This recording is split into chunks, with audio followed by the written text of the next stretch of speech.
गौरी और विहान डिसाइड करते हैं कि वह परछासुर को मारे बिना धरती लोक में वापस नहीं जाएंगे। उसी वक्त विहान को हर्ष की बात याद आती है कि हर्ष ने कहा था कि परछाई लोक में जाने के बाद विहान की शक्तियां बिल्कुल भी काम नहीं करेगी। परछाई लोक में जाने के बाद विहान एक आम इंसान बन जाएगा। घर में हम देखते हैं कि हर्ष सिया को अपने प्यार का इजहार कर देता है, लेकिन राशमी की बेवकूफी के चलते कामिनी घर के अंदर आ जाती है और उसके बाद वो कुछ ऐसा करती है जिसको जानकर आप हैरान हो जाओगे। इस ओर विहान और गौरी परछासुर से लड़ रहे होते हैं, लेकिन विहान की शक्ति ना होने के कारण परछासुर विहान पे हमला करता है। इस वक्त तक गौरी के हाथ में माता रानी का त्रिशूल आ गया था। फिर गौरी ने कुछ ऐसा किया जो देखकर आप अचंभित हो जाओगे। आखिर गौरी ने ऐसा क्या किया और कामिनी क्या करने वाली है, ये हम जानेंगे आज के एपिसोड में। तो बिना किसी वक्त गवाए चलिए जादू तेरी नजर के one of the best episode का रिकैप टेलीविजन से भी पहले शुरू करते हैं। एपिसोड की स्टार्टिंग में हम विहान को देखते हैं जो कि परछाई लोक में अपने कमरे को देखकर चौंक जाता है। वो कहता है कि मेरा कमरा, वो भी इतना गंदा, ये क्या कर दिया गौरी तुमने। गौरी कहती है वाह वाह वाह, ये गंदा मैंने किया है। ये मैंने नहीं बल्कि उस परछाई लोक के दानव ने किया है। चलो अपन एक काम करते हैं, मैं झाड़ू उठाती हूँ, आप पोछा उठाओ। अपन झाड़ू पोछा करते हैं जिससे कि कमरा चकाचक हो जाएगा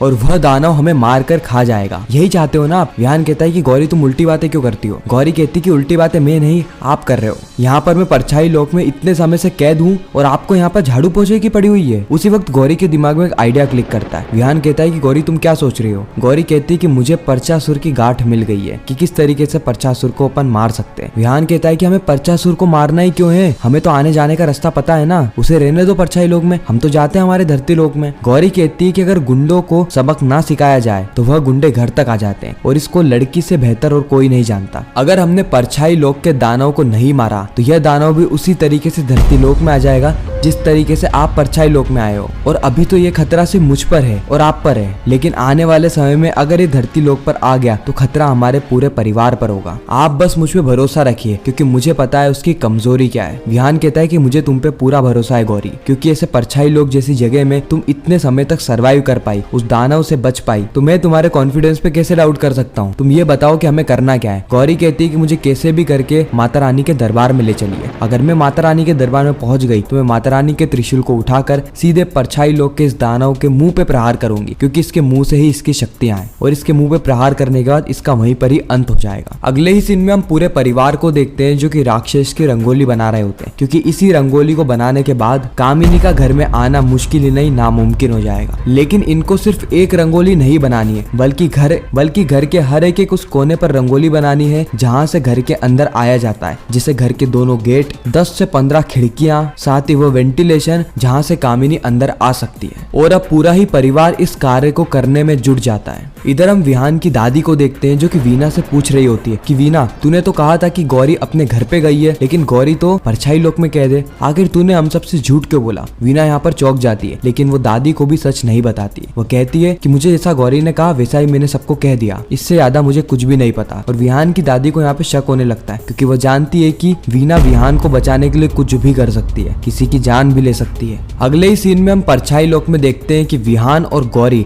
उस कमरे से निकल के धीरे धीरे से माता रानी के दरबार में जाने की कोशिश करते हैं। लेकिन विहान यह भी बात जानता है कि उस दानव की सुनने की शक्तियां बहुत ज्यादा शक्तिशाली है। और जैसे ही गौरी धीरे धीरे कदम रख रही थी, उसको एहसास तो हो रहा था कि कोई ना कोई आसपास जरूर है, लेकिन वह दानव इस बात का पता नहीं लगा पा रहा था कि आखिर ये है कहाँ। लेकिन अचानक से ही गौरी के हाथ से कुछ चीज गिर जाती है, यानी गौरी एक टेबल से टकराती है और वहाँ से सामान नीचे गिर जाता है, जिससे कि दानव को पता लग जाता है कि गौरी पास ही है। इसी वक्त विहान हर्ष की उस बात को याद करता है कि जब वो कुएं में आ रहा था उससे पहले हर्ष ने कहा था कि भैया उस किताब में हमने पढ़ा है कि परछाई लोक में जाने के बाद आपकी सारी शक्तियां काम करना बंद कर देगी, यानी आप एक आम इंसान बन जाओगे, तो वहाँ पर जाके इस बात का ध्यान रखना। और विहान जानता है कि अगर उसने दानव को अपनी तरफ अट्रैक्ट करा तो गौरी तो बच जाएगी, लेकिन उसके जान पे खतरा आ जाएगा। लेकिन फिर भी वह ये कदम उठाता है। वो पास में रखी हुई एक बड़ी सी रॉड को साइड में फेंक देता है, जिससे कि दानव का ध्यान गौरी से हटके विहान पर आ जाता है और दानव अपनी बड़ी सी कुल्हाड़ी लेकर विहान की ओर आगे बढ़ता है। गौरी ये सारी चीजें देख रही होती है। इस वक्त तक दानव 3 से 4 बार विहान पे प्रहार कर चुका होता है, लेकिन पावर नहीं हुई तो क्या हुआ, विहान को लड़ते तो आता ही है, इसलिए वो अपने आप को बचा लेता है। लेकिन कब तक बचाएगा, क्योंकि एक ना एक टाइम ऐसा आएगा जब उसकी एनर्जी कम पड़ेगी और वह दानव विहान को मार देगा। लेकिन उससे पहले अगर गौरी ने उसको मार दिया तो कहानी कुछ अलग ही हो जाएगी। इसलिए गौरी भागी भागी जाती है माता रानी के दरबार में और वहाँ पर जाने के बाद वो त्रिशूल को उठाने की कोशिश करती है। एक बार नहीं, 2 बार नहीं, 3 बार प्रयास करती है, लेकिन वह त्रिशूल को उठा ही नहीं पाती है।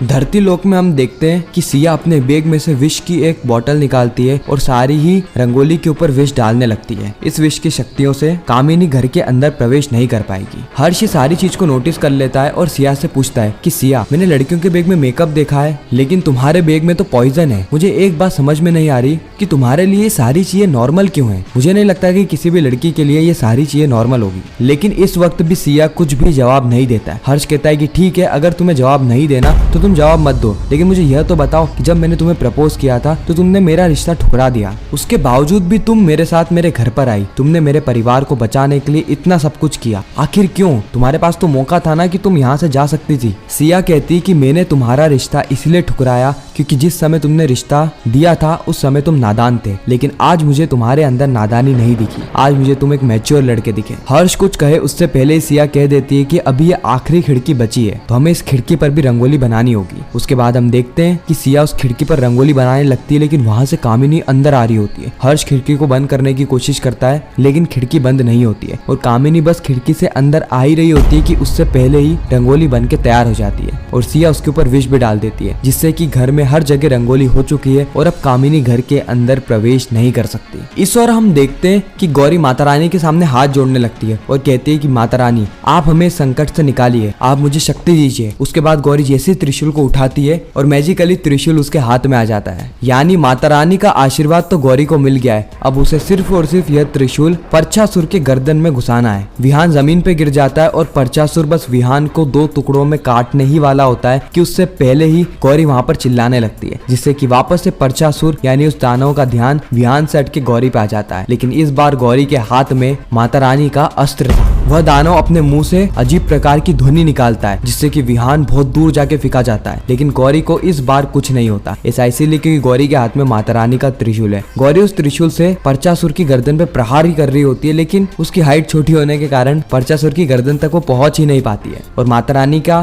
त्रिशूल होने के चलते परचासुर भी गौरी पे प्रहार नहीं करता है। इसी वक्त हम देखते हैं कि विहान गौरी को ऊपर उठा लेता है, यानी कंधे पे बिठा लेता है, जिससे कि गौरी की हाइट भी डबल हो जाती है और गौरी अपनी शक्तियों से माता रानी के त्रिशूल की सहायता से सीधे परचासुर के मुंह पे प्रहार करती है और वहीं पर ही परचासुर की मौत हो जाती है। इस और घर में हम देखते हैं कि राशमी पानी पी रही होती है। उसी वक्त उसका पति आके उसको डरा देता है, जिससे कि वह पानी जमीन पर ढुल जाता है और ढुलते ढुलते ही वह पानी चला जाता है रंगोली के पास और रंगोली पूरी तरीके से बिगड़ जाती है। और यह रंगोली होती है मेन गेट की और मेन गेट अपने आप खुलता है और वहां से कामिनी घर के अंदर आ जाती है। जी हाँ, कामिनी अब घर के अंदर आ चुकी है और अब होगा मौत का नंगा नाच, जो कि हमें पता चलेगा जादू तेरी नजर के आने वाले एपिसोड में। आपको यह रिकैप कैसा लगा कमेंट सेक्शन में जरूर बताना। और आप जादू तेरी नजर के अलावा और कौन कौन से टीवी शोज के रिकैप टेलीविजन से भी पहले देखना चाहते हैं वह भी कमेंट करना, हम आपके लिए वह वीडियो भी लेकर आ जाएंगे। तो मैं मिलता हूँ आप सभी से किसी नेक्स्ट इंटरेस्टिंग वीडियो में। जब तक के लिए गुड बाय।